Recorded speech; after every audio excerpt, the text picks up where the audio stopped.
Here in the Baltic states, people are all too familiar with Moscow's hunger for power. There is one enemy, which is Russia. So it is so naive to think that Russia is far away. No. It's only been around 30 years since the Baltic states became independent from the Soviet Union. Now, many here are once again extremely suspicious of Moscow, their former occupier. They are prepared to take weapons to their hands and go to the front just to fight the enemy, to defend their home. People here on the Baltic Sea have no intention of losing their freedom again. I'm not afraid. If the Ukrainians can beat the Russians, then so can we. Let them come. We'll be fine. I've come to meet people in Estonia, Latvia, and Lithuania. All three share land borders with Russia. The present-day conflicts are bringing back dark memories for residents of these Baltic countries.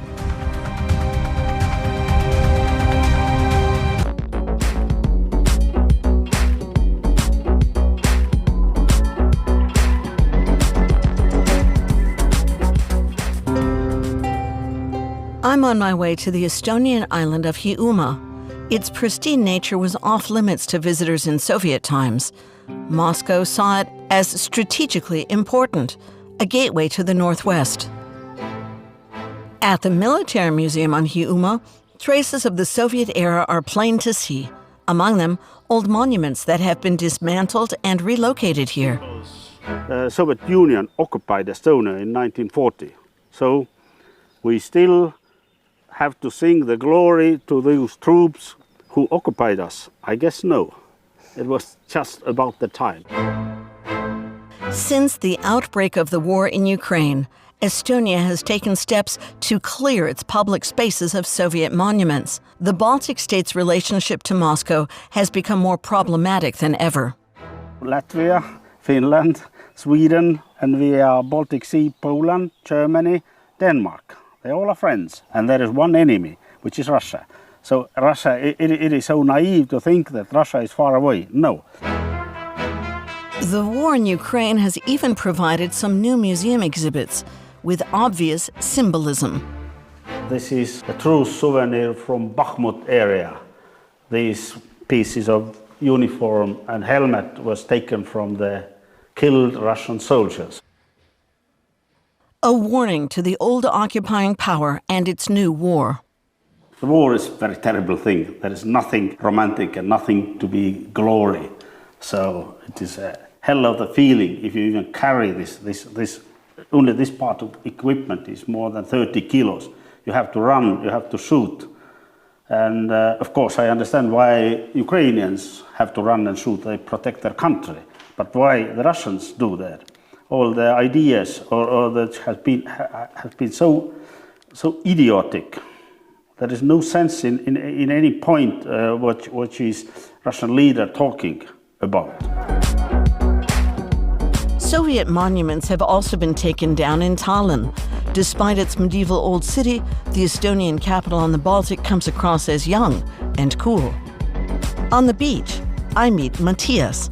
I ask him whether he or his friends think about leaving, given the threat from neighboring Russia. We have been talking about it amongst ourselves, amongst our friends as well, since there's always a question, is Russia going to come to Baltics? Is Russia going to invade Estonia again? In my opinion, and at least what I know of, most of them aren't. Since they're prepared to take weapons to their hands and go to the front just to fight the enemy, to defend their home. At 22, Matthias already has his own startup. That's not unusual in Tallinn. He develops online games as advertising platforms. He could work in London or Shanghai, but he's chosen to stay. Every time I've been away for a month or more, I've felt like I miss something from Estonia, because whatever we say about our country, it's still our home, and we still love it. Even as Estonia looks towards a high-tech future, tradition remains important, like at this singing festival. Singing has a proud history here. Citizens of the Baltic states once used their voices to stand up to Soviet tanks as part of the singing revolution. I think it's a song festival, it's a party, and it brings us all together, and I think it's a lot for each and every Estonian. It's like a must be or must do what they have to do during the summer. This isn't just tradition for tradition's sake. It's key to the identity of a small nation that for so long was prevented from forging its own path.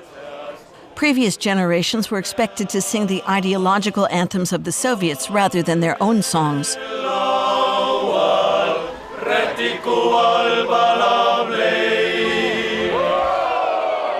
My grandfather was a choir singer.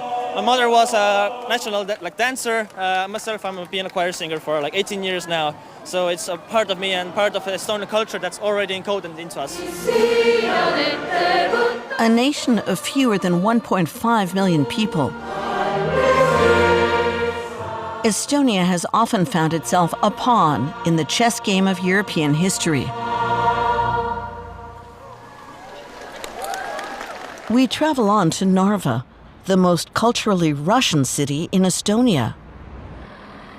Only a river separates the two countries. It's still home to Russian families who settled here during the Soviet era, bringing their worldview with them. Out on the river with tourist guide Andrei, we're just meters from Russian soil.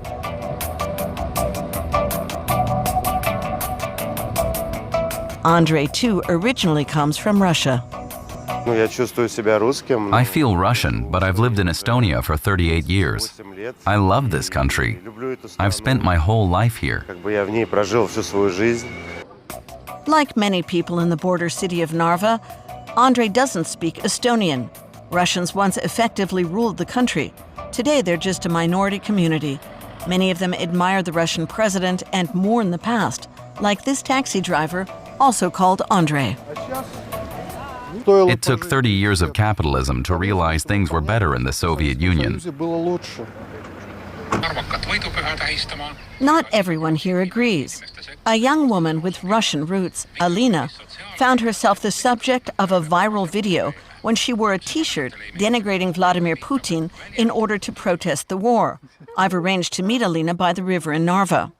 You weren't allowed to bring any posters or anything because they were also trying to keep the situation calm, because it's very dangerous if people start fighting amongst each other. All kinds of signs, whether supporting Russia or supporting Ukraine, were forbidden. They didn't allow any posters, but you cannot take off the t-shirt, right? As we're filming, a woman gets annoyed behind the camera, saying the police should be called because of the anti-Putin propaganda. When we turn the camera towards her, she cycles away. Many Narva residents with Russian roots consume only Russian media. And there are more direct efforts to spread the Kremlin's message. From just across the river, Moscow put on a concert celebrating the Russian military, aimed specifically at the Estonian side. I was just very angry about it. Yeah, really? Yeah. Because just making a concert, especially for us from this side, towards the Estonian side, it's all a provocation. And there's a narrative that basically people in here are, being restricted. The border is closed to tourists, but those with family on both sides are allowed to go back and forth. Talking openly about the war in Ukraine is frowned upon in Narva, but Alina does it anyway. Of course, Ukraine. I hope Ukrainians win. I'm a little bit concerned what will come after Putin, though. Despite the clear Russian influence, we're still in Estonia. Alina invites us home. The 22-year-old is a teacher. After her protest against Vladimir Putin, her school urged her to resign. She feels completely Estonian, though. She tries to explain the Russian urge to look fondly on the Soviet era. sometimes I think maybe the life was simple as well. You know, you had one ideology, one job, you know, like one house, same friends. But right now it's all very fragile and uncertain, and you have so many choices, and you need to know a lot, and like you have to think critically, so it's like not so simple anymore. Estonia has been independent again since 1991. Since then, rifts have formed in many Estonian families with Russian roots, including Alina's own. Well, I also consider myself Estonian, and I love my father, of course. We have different political views, we have different views about the identity. I think it upsets him mostly. I don't think alike, and my mom is like, well done. But yeah, we're like in good relationship, you know. And so he's in favor of Putin also? Yeah. Yeah. But that's not a problem for you? No. Like we have some heated discussions sometimes, but you know, what we come to an agreement, where we come to an agreement is like time will show, and time will definitely show. As a music teacher, Alina finds songwriting an important outlet. Story to tell. If you look closer.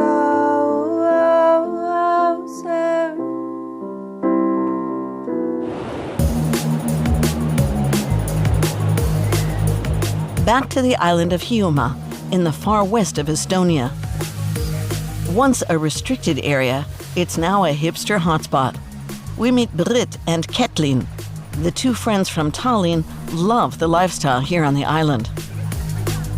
They take to the water whenever they get the chance. Unfortunately, with no wind, today's not good for surfing. Too bad. It's not the right day today. But the waves can just show up. Here on the Baltic Sea, there's no current. So you never know in advance, you just have to be ready. But look at this. Even without waves, it's fantastic. Just look at my face. In Estonian, the Baltic Sea is called the West Sea. When I ask them why, they say, look at a map. Of course, it's true. The sea is to the west of the country. Brit and Ketlin work in the film and event business. They both spend their summers here with their families. Now 39 and 42 respectively, they were children when the Soviet Union collapsed. Their families still think of Russia as the occupier of their country. And Russia's war against Ukraine has given them a new perspective. You start to understand your own parents better because they lived under Russian domination. You see why Estonians are the way they are, how much our identity in the past was shaped by external interference. Young people take the freedom we've had for 30 years for granted, but you can't exactly blame them for that. Many residents of the Baltic states feel certain that Putin wants them back. Despite the reassurance of NATO membership, many Estonians have been buying homes abroad, some of them as far west as Spain. But despite the tensions, life here seems carefree. Somehow Estonians have managed to get used to the war. Today the mood is especially good on Hiiumaa. It's the summer solstice, the annual highlight of life on the island. I get the impression that people here couldn't imagine leaving.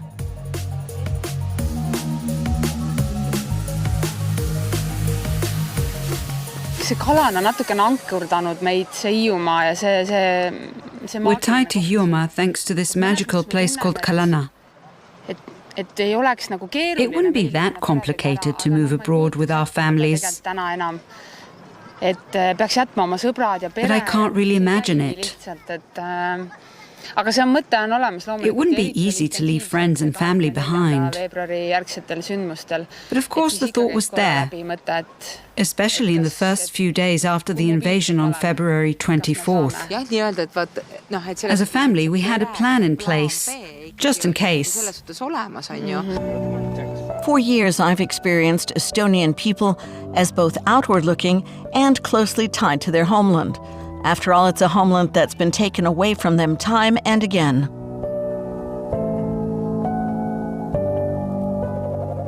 From Estonia, we travel on to Latvia. First stop, Hiiumaa, the country's most glamorous beach resort, and until the war, a tourist hotspot for wealthy Russians. In Soviet times, it was a top seaside destination. Along with Sochi and Yalta, Russian pop stars used to perform here, until Latvia closed its border with Russia. Renowned Latvian chef Lauris Aleksejevs has cooked for oligarchs. The war has certainly affected his business. Cancelled many festivals, which was actually held by Russians, and well, like this. But we're still here, and that's good. And then the rest is, yeah. Without the big spending Russians, Lauris has lost sales. Even so, he understands the sanctions placed on Russia. It's the same in Germany. If German companies had lots of deals with Russia, you ask them if they're missing this. Well, in money-wise, maybe you miss, but in another way, if you look from another side, you don't miss. Lauris can't imagine leaving to work as a chef anywhere else. He grew up just a few meters from the beach.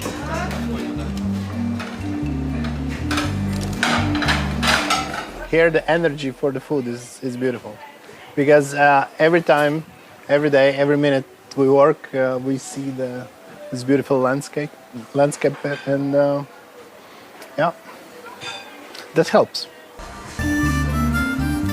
Talking to Lauris, it's clear that he's both a businessman and a proud Latvian.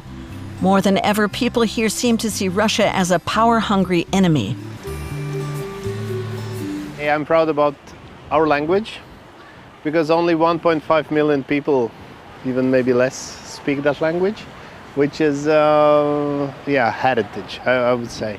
We need to keep that language very much and save it. After COVID, the lack of Russian customers is yet another challenge for the local restaurant business. But Lauris is making do without them.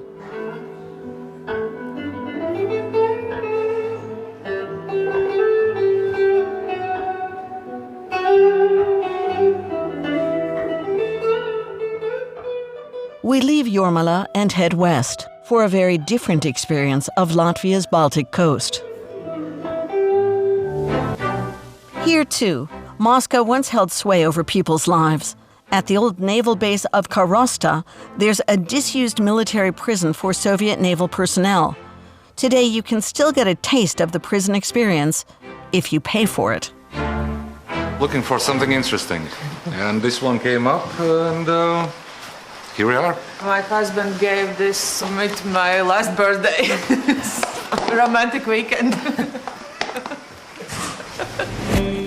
For 50 euros, the couple joined this extreme tour. You, volunteer. Pick up belongings. Pick up all the belongings. All of you! All of you!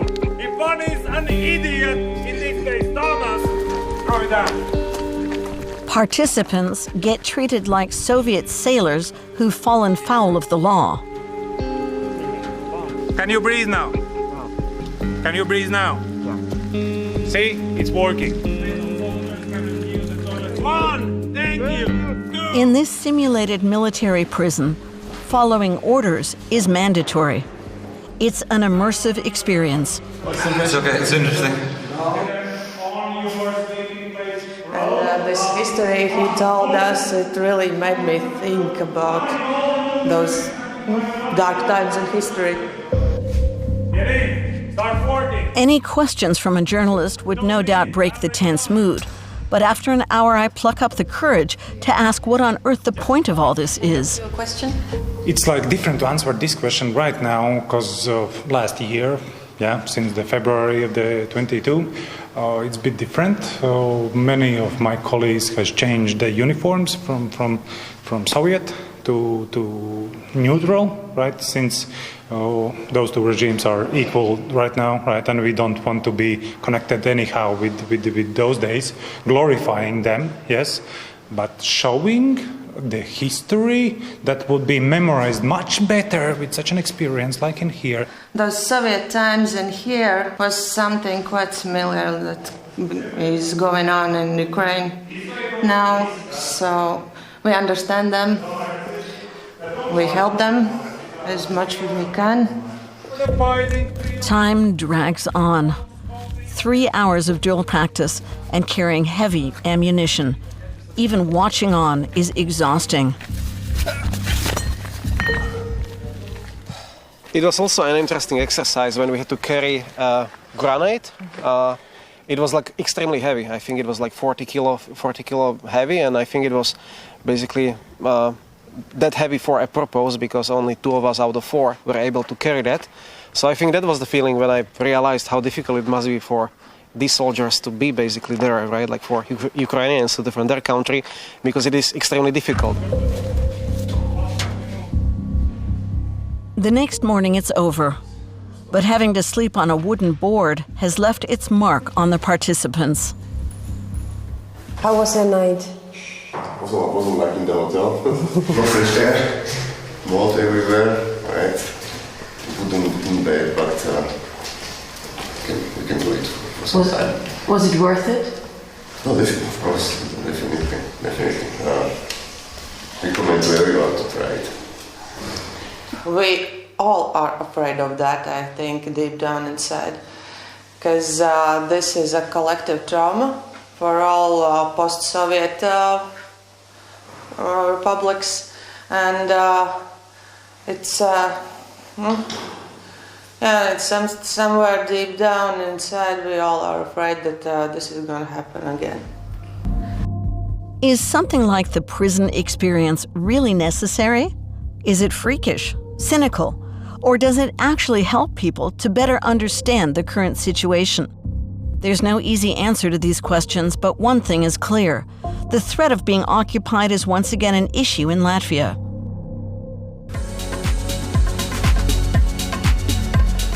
Our next stop is the Latvian capital, Riga.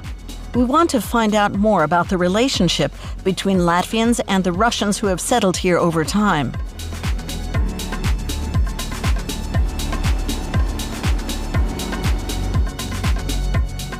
We've come to Riga's famous market. We're here to meet Reinhard Krumm, regional director of German nonprofit, the Friedrich Ebert Foundation. In the early 1990s, he also worked as a journalist in Moscow before becoming a foreign correspondent in Latvia. Like many people here, he speaks Russian. I like coming here because I used to be a journalist. Latvians have had so many different forces affecting their country, and there are so many contradictions. And you get a sense of that here. Even though I didn't often do it, you can find great stories here. Was bedeutet das? Ist das auch so ein bisschen das lettisch-russische Verhältnis? Oder? How to get along with Russia, whether people like Russia or not. There's a big Russian-speaking minority here. Some speak Russian, some Latvian. In the past, nobody here spoke English.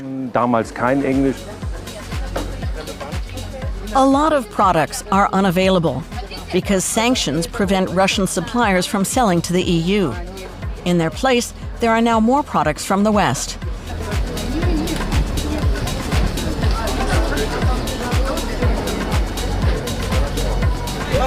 It's not easy to talk about politics or the war in Ukraine with the Russian community here.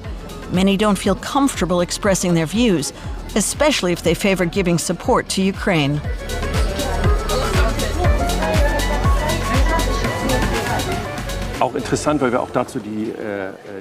It's interesting. We surveyed people about this. A lot of the Russian-speaking minority support Ukraine, but there are also families who continue to support Russia.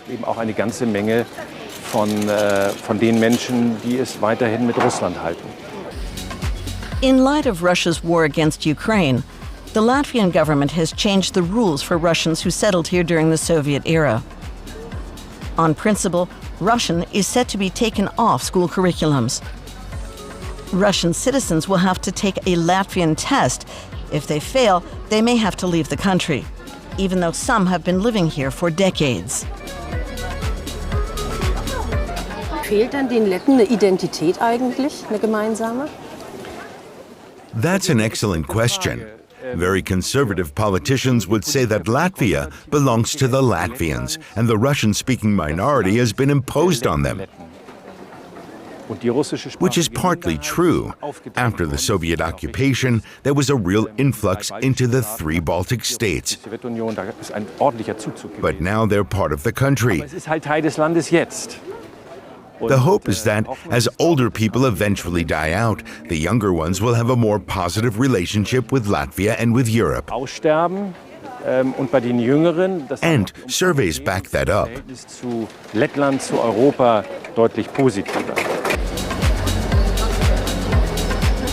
The market is known for its traditional Riga sprat, as well as other smoked fish and spices.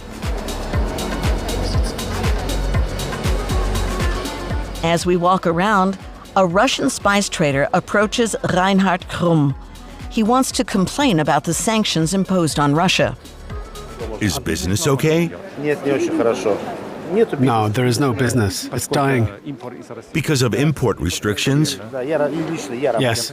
For me, it's been halved. You can't import anything. If we were in Russia, we'd have money.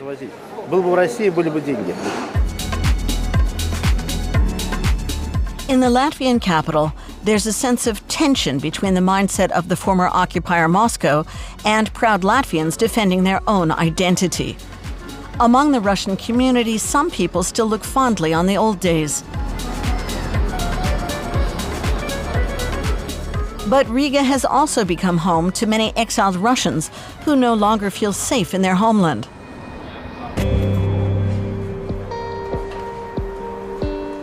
Elena is a Russian journalist who fled to Latvia. We had done international internships in the past before the breakout of the war, and we did some publications that were supported by international journalistic funds. That meant that we actually could be called the foreign agents, and we also, of course, didn't support the war. On the weekend, Elena and other exiled Russian journalists meet up for relaxation exercises on the beach. Unlike Elena, many of them don't want to be filmed. They fear what Moscow might do to them, even here. When my country invaded Ukraine, I felt that for me it was unethical to stay at home, because I couldn't support the politics of the government, and I couldn't find ways to protest successfully. Thus, I left with my family. Elena writes for a Russian-language Latvian newspaper. It's too dangerous to return to her old life.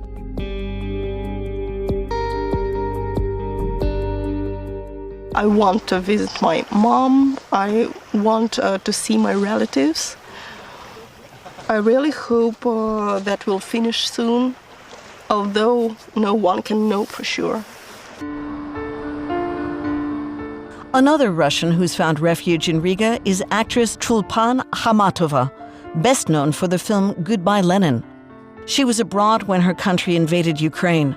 She never returned to Russia, instead bringing her daughters to Riga from Moscow.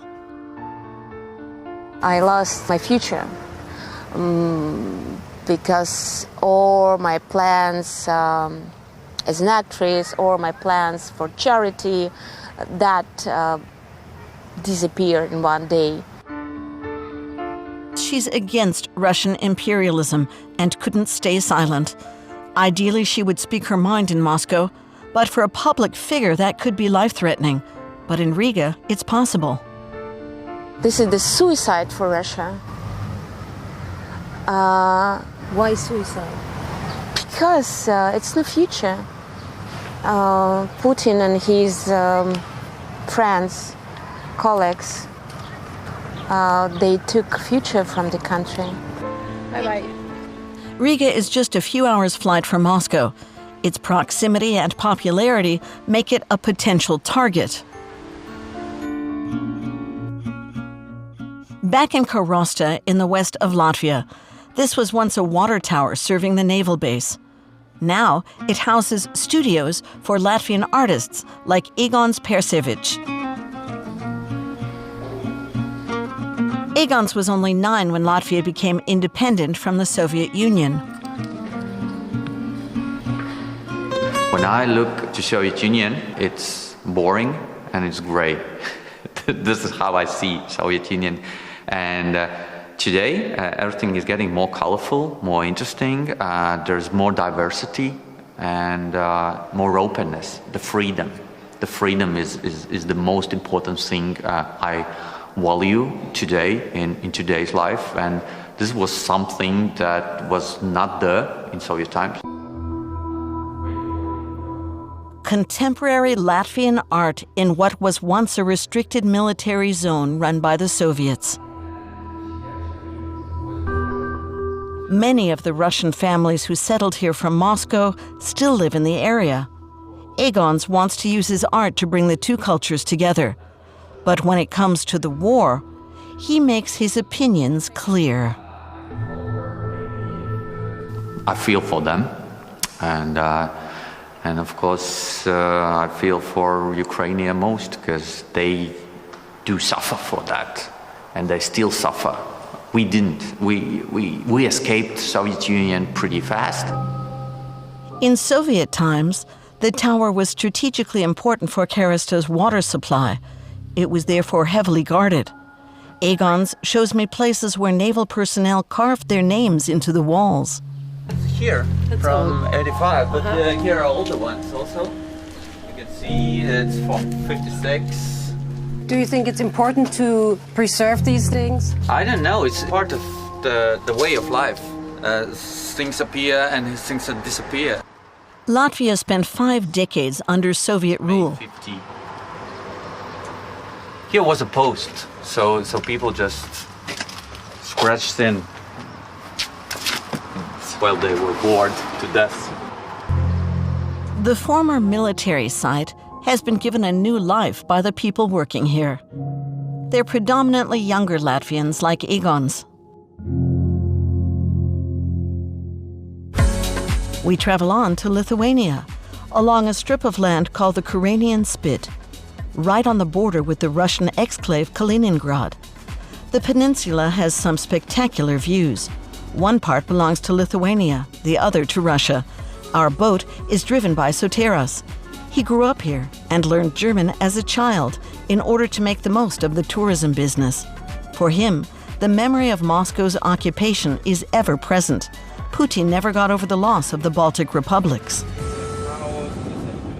If they come, they come. What can I do? I can pack my life up and go to Germany, because my German's better than my English. And that'll be that. Yeah. Soteras offers boat tours. I get the impression he doesn't want to think about the political situation. I don't want to hear the news all the time. When Ukraine wins, I'll watch the news again, but not now.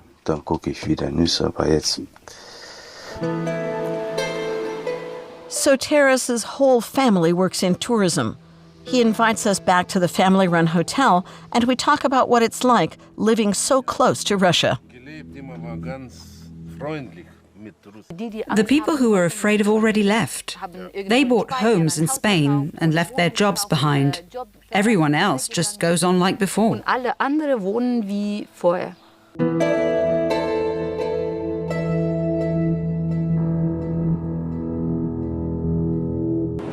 The Curonian Spit Peninsula is a national park. It's home to the Curonian Lagoon, as well as pine forests and some of the largest sand dunes in Europe. I've come to meet Aushra Fazer, who manages the park. She tells me that Putin's invasion of Ukraine has had a big impact here. A lot of tourists canceled their trips as a result, but they're slowly returning. German visitors ask us whether Russia's close.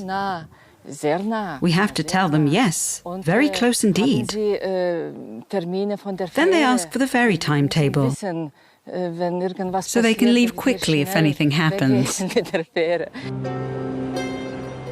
The border between Lithuania and the Russian exclave Kaliningrad runs right through the peninsula. Beyond it, the mainland is highly militarized. Moscow has stationed Iskander missiles there, with a range that reaches as far as Berlin. Newly built towers emerge above the horizon. The towers are really annoying, because people come here to see the natural landscape first and foremost. They're totally foreign to the environment, and it's clear their purpose is military, rather than anything else. Until the invasion in February 2022, Ausra was even working with Russian colleagues on a joint Russian-Lithuanian travel guide. Then suddenly, she broke off all contact. It was such a strong feeling. We didn't want to have anything more to do with that nation or those people. It was incredibly painful. We felt we couldn't talk to them or look them in the eye anymore. The only issue now was war, Ukraine. Every other topic of discussion was no longer relevant. More than 30 years after independence from Moscow, this part of Lithuania is idyllic, except for its unpredictable neighbor. On the mainland is the port of Klaipėda. It's a tranquil place with a picturesque harbor and a historic city center. But Klaipėda is also strategically important for Lithuania. It's the country's most important cargo port, including for liquefied natural gas, or LNG. We're shown around the LNG terminal by Jurgita Šilenskaitė Venslovenia, the terminal's trade manager. Getting a permit to film here took a while, especially given the current situation. This is critical infrastructure, and there's a growing naval presence here. When the war started, additional measures have been employed, like escorting LNG carriers, the ones which are approaching and bringing the cargoes to LNG terminal, and etc. Having this neighbor, which is big and sometimes employs energy as a geopolitical measure against the countries which are neighboring, Lithuania has had experience of such situations. Jurgita tells me that there have been cyber attacks on her company for a long time. The LNG terminal is a marker of the country's energy independence. Before it began operating in 2014, Lithuania relied on Russian gas. Early on, Riga grew mistrustful of Moscow and opted for international supplies of LNG instead. The government also warned against becoming dependent on Russian gas. Unlike Germany, it was a fierce critic of the Nord Stream 2 gas pipeline. In general, Lithuania geographically is very close to Russia, though despite the fact that we do not have a very long line of border, but we have Kaliningrad area, which is an enclave, and we also have border with Belarus, which is tightly related to Russian policy, especially right now. So for us, being in the neighborhood of this country, this brings Ukrainian borders very close to our borders as well. With Russia on one side and Western partners on the other, Lithuania's orientation is clear. Jurgita speaks of the importance of the natural gas terminal, and most people here share her view. The first impression is that the Baltic Sea is something that we share all our countries here, which are around the Baltic Sea. This is something that unites us and creates possibilities for cooperation, for joint projects, and currently also with the Finland entering NATO, almost all the Baltic Sea is covered by NATO countries currently. They're united against what they see as a common threat, right on their doorstep. In Klaipėda harbor, fisherman Virgis Jurkus and his crew have just returned from the Baltic Sea. They work very near the Russian fishing grounds. Since the war began, things have been more tense. Both sides monitor their borders more closely, and the fishing boats encounter the Lithuanian Navy more often.